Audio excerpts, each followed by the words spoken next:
The Old North Church was founded in 1723 and is located in the city of Boston, Massachusetts. The formal name is Christ Church, and it was the second Anglican church built in Boston, meaning it was loyal to the king. It is the location from where the lanterns were hung to signal the famous quote, "One if by land, and two if by sea." This is the oldest standing church in Boston and is considered to be a National Historic Landmark. The basement of the church contains a crypt used for storing dead bodies, while up near the steeple there is a set of 8 bells that are rung to this day. Part of Anglican liturgy is to pray to the king, but because of the fight for independence at the time, churchgoers stopped doing this. Old North Church still kept the prayers to show their loyalty to England and the king, because they were receiving special benefits from them, such as silver, that they used to make Bibles. The Old North Church played an important role on the night of April 18th, 1775, when Paul Revere rode through Boston signaling that the Redcoats were coming by sea, ultimately sparking the American Revolution. Paul Revere said these famous lines to a friend before he left to find out if the British would travel by land or by sea. "If the British march by land or sea from the town tonight, hang a lantern aloft in the belfry arch of the North Church Tower as a signal light, one if by land and two if by sea, and I on the opposite shore will be, ready to ride and spread the alarm through every Middlesex village and farm, for the country folk to be up and to arm."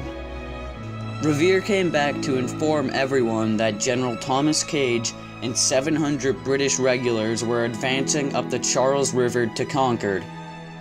The news was reported to the church sexton, Robert Newman, who climbed 154 steps to the top of the steeple, which happened to be the tallest steeple in Boston, where he put up 2 lanterns into abeyance, signaling that the British were traveling through water to get to Lexington and Concord.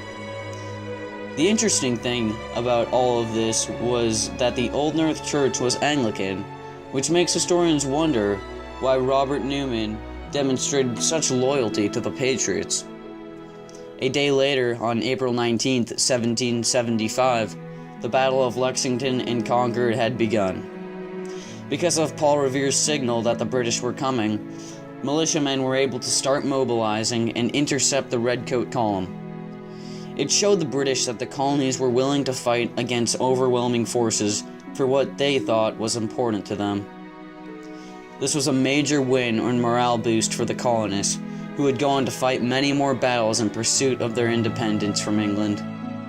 About a year and a half after the first shots were fired at the Battle of Lexington and Concord, colonists put together the Declaration of Independence, making them the United States of America and no longer under the rule of England.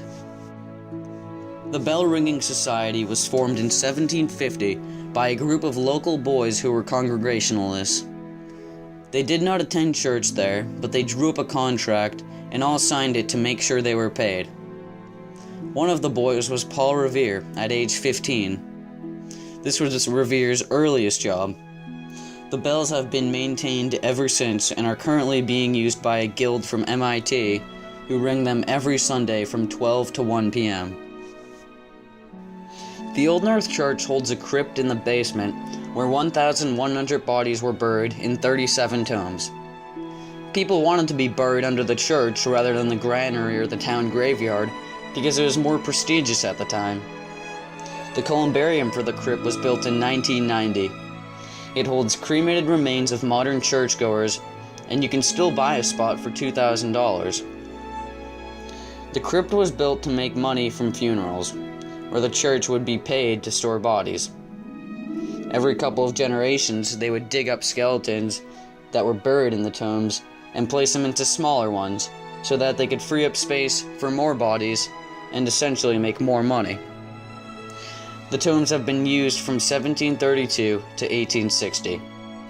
The tombs are built 5 feet deep, and the floor was raised sometime in the 19th century to hold more bodies.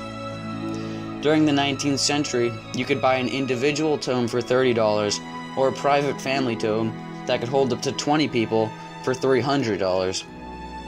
In 1813, the price of individual tomes was lowered from $30 to $10 because of the increasing death rate due to smallpox. Many of the doors to the open tomes were ordered to be sealed with plaster in 1853 because people considered it to be a breeding ground for disease. Right across from the church is a small workshop where posters were printed as advertisements promoting the American Revolution.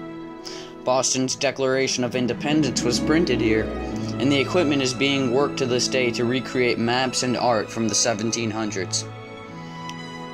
Now I will show a small clip showing how the Boston Declaration of Independence was printed.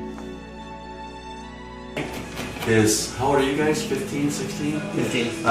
His 15-year-old son, Peter Reeds, was home, and his father would not allow him into the room, into the parlor room, which is exactly like this. This is a parlor room. So, here's how it works. 350 years. That's why it's called a printing press. The machine isn't strong enough to pull the whole print, so it only puts half of the time.